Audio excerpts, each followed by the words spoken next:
Now then, it's Burnsy. Welcome to our regular Curiosity podcast, the CuriosityCast. Every episode, we take questions asked by the members of the public in Hull and try to get them the best answers from the very best brains in the city of Hull. Not all questions are about Hull. They can be about whatever you want to discover, so do get in touch with us. This episode, we're talking to a playwright who's become, in a very short space of time, one of the most popular and indeed perhaps prolific in the city. She's written for Middle Child and Theatre Royal in York and Everyman in Liverpool, and has just opened her latest play, a world premiere at Hull Truck. It's called Mary and the Hyenas. In fact, she's fresh from the first few shows and indeed press night last night. So we'll find out how that went when we welcome Maureen Lennon, Hull, lass, to the CuriosityCast. Nice to see you, Maureen. Hiya. How are you doing? Yeah, good. Press night last night, so slightly sore head, but I'm doing it. Right, okay. Was there an after show? Is that just because of the pressure of it, or was there an after show celebration? There may have been a few little tipples, yeah. That's okay. Because it's not been up and running very long. How's it gone, Mary and the Hyenas? Yeah, it's gone really well. It's a beast. It's a really big show, so it's always Tech Week feels just like such a mad scramble getting it on its feet. But really proud of them. I think they've really got a hold of the story of it and all its beats now. So yeah, okay, we'll come to the whole premise and what it's all about in a minute. But you were telling us, me and producer Dave, before we sort of started recording this, of one wonderful review you've received, not from the Times or the Guardian or anything like that yet. You know, tell us the story, a bit of audience feedback. Yeah. So I was just saying, one of my pals came to see the first night and she sent me a voice note. She said, "Oh, Maureen, I've just had a great review in the Loos." She was like, "There's two ladies, one's going, yeah, it was good that, wasn't it? Yeah, it was good. Well, I'm all fired up now, I'm all fired up. So I'm going to go home tonight, and if Dave says to me, can you do this? I'm going to say, no, off, Dave. Do it yourself." Talking to Dave, so we got a bleep button for the CuriosityCast producer Dave. Brilliant. If Dave's listening, I can only apologise. Tell us about Mary and the Hyenas. So Mary and the Hyenas is a new show that tells the story of Mary Wollstonecraft, who was an 18th century feminist pioneer, philosopher, writer. She's most well known for, she wrote a really famous text called A Vindication of the Rights of Woman, which is seen or kind of stated as like gets to the moniker of the mother of feminism, and is definitely one of the first texts that talks about women's rights and their kind of state in society. And then she does lots of mad, brilliant stuff. She goes to France during the Revolution, and she dies giving birth to Mary Shelley at the age of 38. And a little known fact about her is she actually grew up in Beverley, just round the corner. The house you can go and see in Beverley, it's got a blue plaque on. It's actually the only building still standing that Mary ever lived in. And she writes a lot about kind of the westward and walking around Beverley and the streets. And she comes back to Hull later in her life, actually, before she sails off to Sweden and Norway. So yeah, we're kind of reclaiming her a bit as a Yorkshire lass. Right, okay, because Mary Shelley wrote Frankenstein. Yes. Yeah, so Mary Shelley has her own mad, brilliant, extraordinary life, and obviously most famous for Frankenstein and being part of that kind of romantic set and doing lots of kind of jet-setty stuff. I'm pitching hard actually for the Mary Shelley sequel, if anyone. Oh, nice. If anyone's interested. Oh, they all listen on here. All the big agents and the theatre companies all listen to the CuriosityCast. Yeah, great. Oh, we were swamped by Hollywood agents on the CuriosityCast. So going back to Mother Mary, when did you discover her? When did you think, oh, wow, I need to write about her, I need to do a play about her? Yeah, so interestingly, like my mum's actually a philosopher. Right. And works at Hull Uni, and she kind of introduced me to Mary and has always been really passionate about her work and the fact that she was from Beverley. So she set up a lecture in the philosophy department in kind of Mary's honour. So she'd kind of been kicking around my head for quite a long time, and then I did politics at Wyke at A-level, so years ago, and she was on that curriculum then. We looked at her a bit, and I was thinking, but it didn't mention that she was from Beverley, but I knew that because of my mum. And it's been kicking around for, years and years and years. I went back just before we opened the show and I found a pitch that I'd first written in like 2016 to do the show, and it wasn't a very good pitch. It sounded terrible. It had a lot of puppets in it, but luckily we knocked that on the head.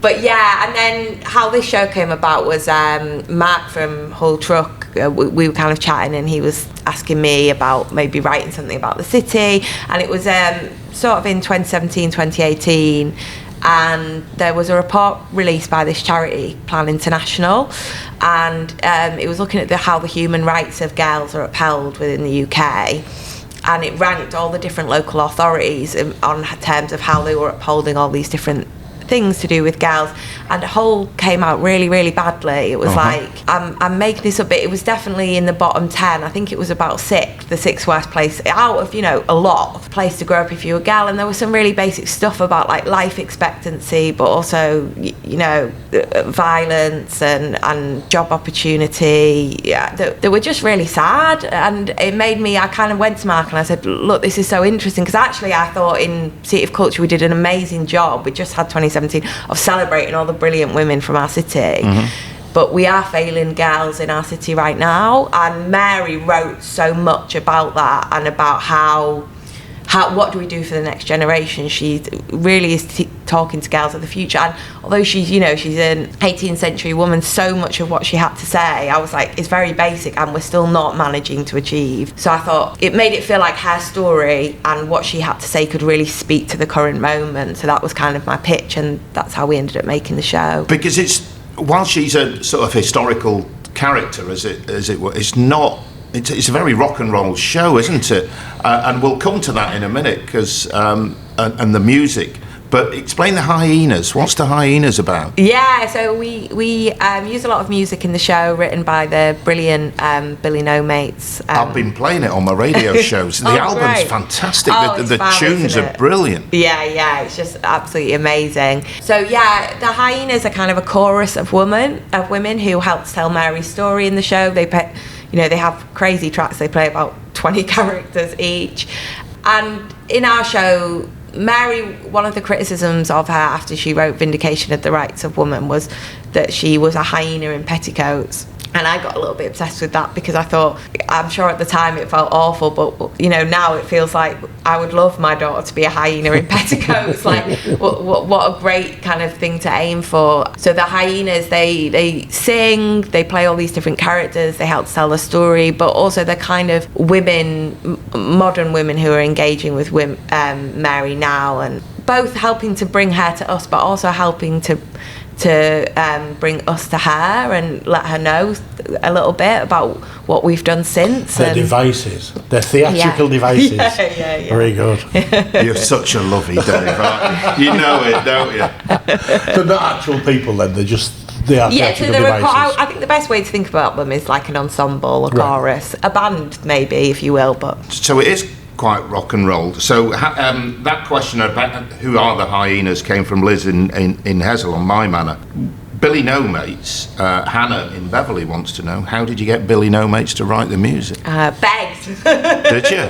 No, we'd gone really around the houses on the music and like what the sound would be. Right from the off, I'd pitched it as having songs in it for a lot of reasons, really, but partly it was because obviously it's a historical story, but like I said, a lot of it feels really current to me, and I wanted permission to kind of cut through some of that historicism and speak to the present with the sound of the show and kind of blend those two things.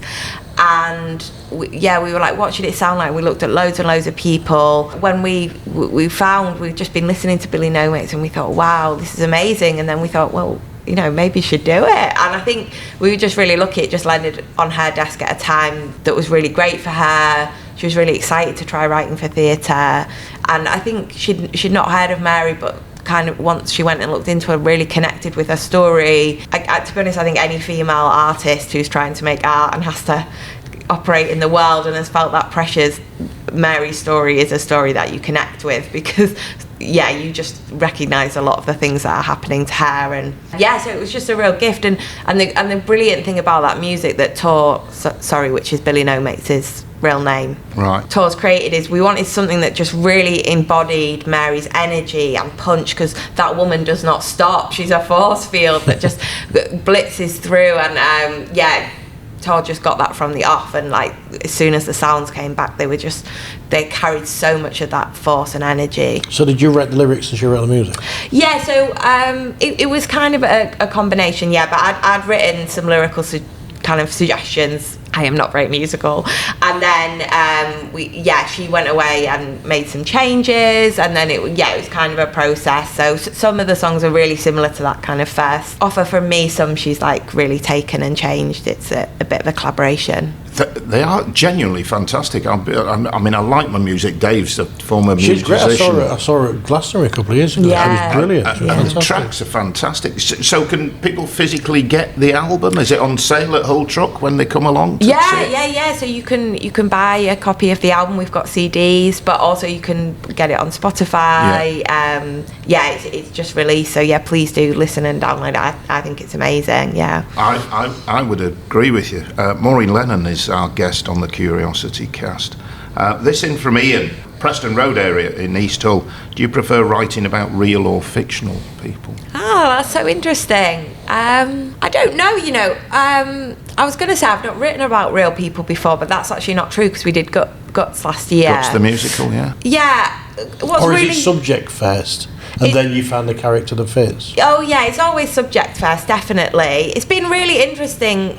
Guts was a different proposition in many ways because one, people were still alive. So that's a whole different question to, it's a privilege and a lot of responsibility to like take on someone's story in that way.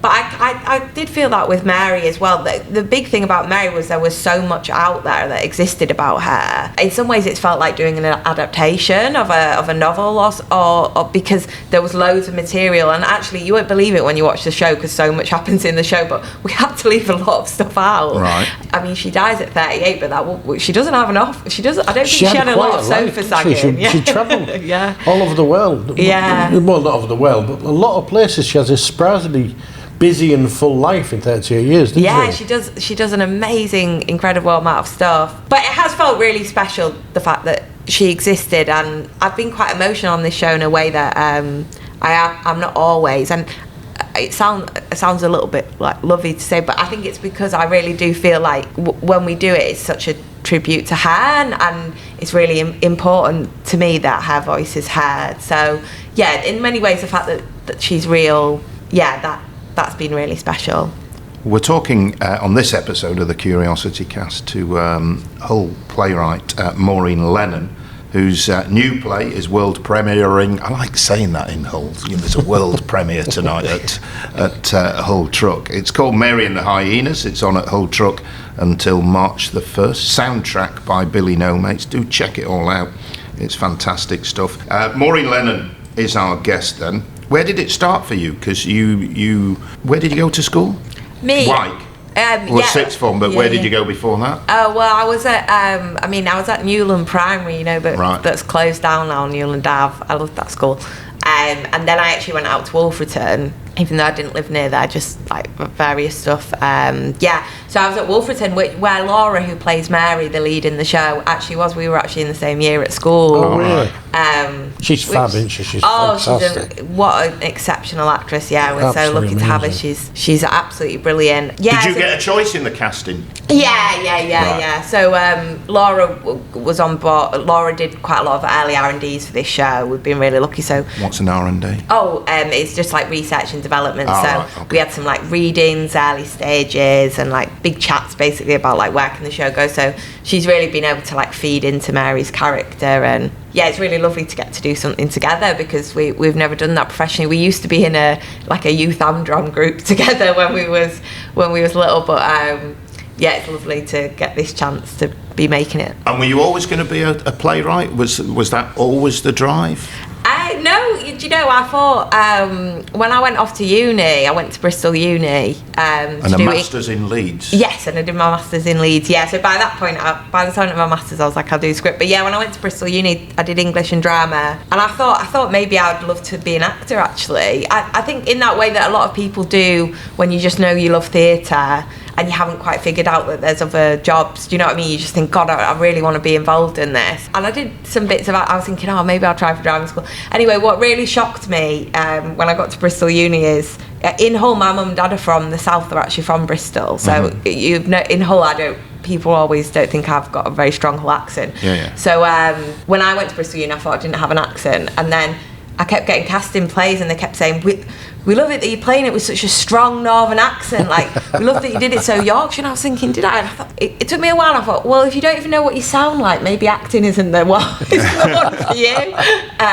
But they did some amazing schemes there, where they did one called Studio Scripts, where you worked with the dramaturg at Bristol Old Vic, and they like developed a little short play, and then they did a reading of it at Bristol Old Vic, and I like really got the bug. I was like, I love this so much. So yeah, coming out of that, I was like, I think this is really what I want to do. I want to write. And then came back to Hull and was just so lucky that it was the run up to City of Culture. Is that why you came back? Because some people go away and then never come back to the city. And some people come to the city and from outside and never leave it. What brought you back? Were you always coming back? Do you know what? I kind of wish I'd never left, if I'm honest. I had this... I think there was a bit of a thing when I was growing up, and I hope it's not true now, but there was a bit of a thing that, like, you needed to leave, or you need to... If you were ambitious or whatever, you had to, like, spread your wings. And I kind of think I felt that a bit going to uni. So don't get me wrong, I had a good time in Bristol, but I was really homesick. I just love Hull so much. All my friends were, I was like, God, you talk about Hull so much. So yeah, I really wanted to come home, and then what I think is such a gift is you can come home and build a career now in the arts. And actually, I credit my whole career to how supportive and brilliant this community is, and how much people have like trusted me and lifted me up. And and I have to say, like, and don't get me wrong, I'd love working in other places, and I would love to do more of that if anyone's listening. But they are listening. They all listen. But I do think, like, speaking to your home audience, getting to do plays for people and in a place that you really care about and you think has made you, I find that like the biggest privilege. Like that to me is the most important thing that I'll ever do. And so making plays in Hull, about Hull, or that are connected to the city. It's what Truck should be doing. It's what Truck's built for, isn't it? Yeah, 100%. Like the Everyman in Liverpool, that's what they do. But here's an interesting question sort of on that theme from Danny in Cottingham. Says, does writing about local subjects limit the ability of plays to find a wider audience? I don't think, well, I've got two answers to this, and one is like my ideological... We don't need the bleep button again, do we? And one is my ideological answer, and it's like, no, because like people here are living the things that other people are living all over the place, and so it can be rooted in the Hull, it can be set in Hull, but it can be speaking to the nation. Like, but my truthful answer is it within the industry, a bit, and people do ask it when me and... Yeah, I think this is fine said, but when me and Middle Child made my first commission, actually, we made a show together in 2018-19 that was called Us Against Whatever.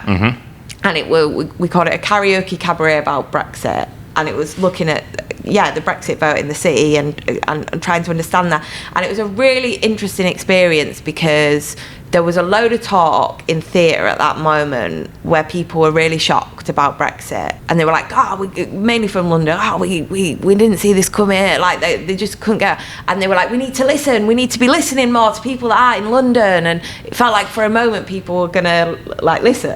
Yeah. And we made the show, and we did an R&D of it at the National, and we did a little sharing really early on in its process, and people came to see the sharing, and the first question we got asked, this is set in Hull, so why would we be interested in it?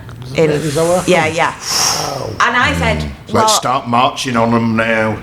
I said, even if it wasn't about a question that we've all just been saying, maybe we should listen to people who are having a different experience of our country than, But I said, even if it wasn't that, I said, well, I'm from Hull, and I see plays in Hull all the time, and I've managed to be interested in a lot of people from London's life. Yeah, absolutely. So maybe you could just give it a go. And it's this idea that who gets to speak with universality is really interesting to me, and it's a certain, if you're Northern, if you're a woman, if you're, your story must be a niche if it's being told from that perspective, and it really frustrates me because I think, and it is speaking to people who have those experiences, experiences, but also what if we just said this is a story about humanity, and and I think you'll connect with it. I think you'll find something in it. So yeah, I feel really passionately about that, but I do think there's a way to go in the industry. Yeah, a good story's a good story, isn't it? Exactly. Regardless. Lisa, sort of following on from that, Lisa's in Brough, says, as a woman, do you feel a pressure to write about female subjects? I don't feel a pressure.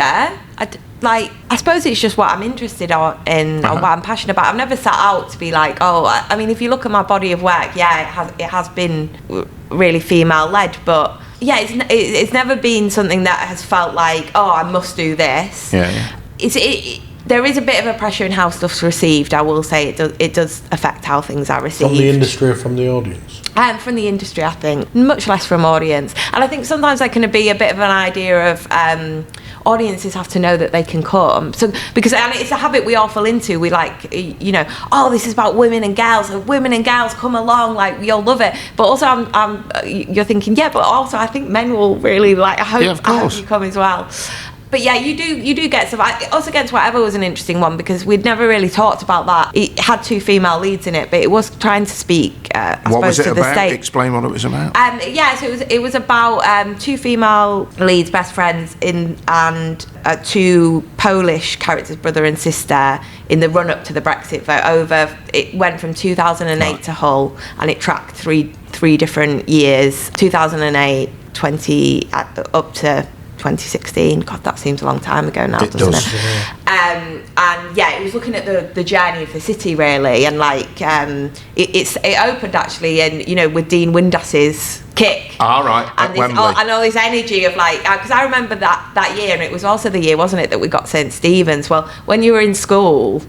I can't tell you what a big deal that was. St. Stephen's? Yeah. We were all like, guys, Hull's changing, we're getting a top shop, this city's on the up. Everyone was walking around being Hull going into Premier League, everyone was like, there's going to be money, the streets will be paved with gold. We were like, there's a Zara coming, we just couldn't believe it. And then obviously we had the financial crash, and it was a deep dive from the heady heights, and that's why we started there, and we looked at how some of those things might have resulted to some of the anger that was felt in this city in 2016. But yeah, what was really interesting is a lot of the response from people who read it, they'd be like, we like that you've gone for 2 female leads, and I thought, I'd never even considered that. That's just who I'd written. Mm-hmm. But they've instantly looked at it in marketing terms or in box ticking terms. No, whatever it is. No, I don't think so. Just maybe it's people do slightly a little bit want to put you in a box, don't they? Because it makes it easier to be like, that's what you do. You do women stuff or whatever. I don't even think it's necessarily bad intentioned. It's just we like to file people and things away, don't we? Yeah, we do pigeonhole people. Yeah. Now the run of Mary and the Hyenas is going through at Hull Truck until March the 1st, and then you're taking it to London. Yeah. So March till March 1st in Hull, and then it's going up to Wilton's Music Hall in London for 2 weeks at the end of March. So we've got a 2-week gap, and then we open in London. Yeah. Exciting. Yeah. Can't wait. Excellent. Maria is coming at this from a slightly financial point of view in this question. Maria's in Hornsey.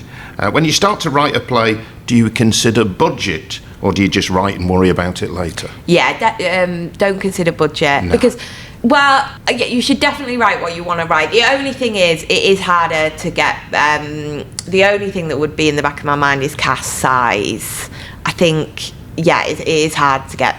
People. It's more likely to happen if it's a 3 person show. But to be honest, I wouldn't consider that, because the play dictates what you need. You have to go with the story that you're telling and what you need. And if you try and consider budget too much, you don't know actually what will cost. You sit in your bedroom, you make things up, you write, we staged the French Revolution. You think, is that possible? Actually, that was quite easy in rehearsals. It took about, an afternoon or something. Yeah. Then you write something that you think is really simple, some stuff you think, someone gets in and out of a bed or something, and it takes weeks to figure out. And it turns out they've had to custom build a thing, and actually someone's been in the workshop, because so you won't know what is going to be the money drain. So write the vision, but I would say write with try and make a theatrical offer so that it can be interpreted in a way, do you know what I mean? Because there are so many ways of achieving something. Don't be too prescriptive. Don't be like, they have to be wearing Rolex watches. Like, just let someone invent something like that's much more imaginative and fun and cheap. And please, can I have one at the end of the run? Is that your writing space, your bedroom? Is that where you go and I do create? I do have a little office at home, but that I insist on, even though my partner's like, you're never in it. I'm like, but all my books are in it. But I just write from bed. I move over to my partner's side of the bed. That's my office, and then I'm like, that's at least you do commute. Yeah, commute. And just reading about you, I read one article and you mentioned another job. Have you got another job? Oh, I've got about 9 jobs. Oh, yeah. I don't know if anyone's ever said this, but it doesn't pay that well. Right. Playwriting, it pays pretty terribly. You have to have many strings to your bow. And there was a couple of years where I just went fully freelance. I still did bits of facilitating, and I teach quite a lot of creative writing and things like that, which I love. But I was like just fully in theatre. But I actually found that it wasn't the best balance for me. Because one, because I was skint and I was just thinking about money all the time. But 2, because the pressure then to like write, or maybe to do jobs that you weren't as like passionate about, or just have to, was too much. And I thought, I'm spending all my time wandering around like feeling stressed that I'm not working, I'm not living any life. So like, having something, just a bit of money so you know your bills are going to be covered or whatever. And then, don't get me wrong, when you're in rehearsals or something like this month has been a bit stressful and mad, and you think, I wish I was just doing one thing, and the brain space can be difficult. But actually, when people say about getting into the arts, I think it can be, people think they're not proper if they're also doing other jobs as well, and it can be a real marker of like, am I properly doing it? Is it official or whatever? And I always say, you choose what's right for you, because having done both, like, actually it can be great to be like, I've got something that is separate from all this and without that pressure, and where I've got a bit, like, it's quite nice sometimes just to go to work and get to chat to people and like have colleagues and stuff like that. It can be a lonely path otherwise. So just make it work in the way that works for you. Well, we're really glad you've found the time to join us on the CuriosityCast, and good luck with the writing and the jobs and everything, and what sounds like a really busy life. Thank you for your time. Maureen Lennon, her new show, world premiere in Hull at Hull Truck, is Mary and the Hyenas. It's on at Hull Truck until March the 1st. Soundtrack by Billy No Mates. Check it all out. You still got time to go and see it. Sorry, just one little thing I forgot to say. Do you mind? No, not at all. If you are like a big Mary head and you're passionate and you've seen the show and you thought, wow, I'd love to know more about her, or you come in. Actually, my mum is giving a lecture on Tuesday at the History Centre. It's called Mary Wollstonecraft, a philosopher and feminist for our times. And it's looking at her work basically and her ideas as a philosopher. I think it'd be great. It's free to attend. It's at 5. You can come and then walk over to the theatre. So it's about mums and daughters, the show. So I'm just giving a little push there. You're right. Well done. I'm sure your mum will be chuffed. I'm sure we're all chuffed, because then we can go and see it.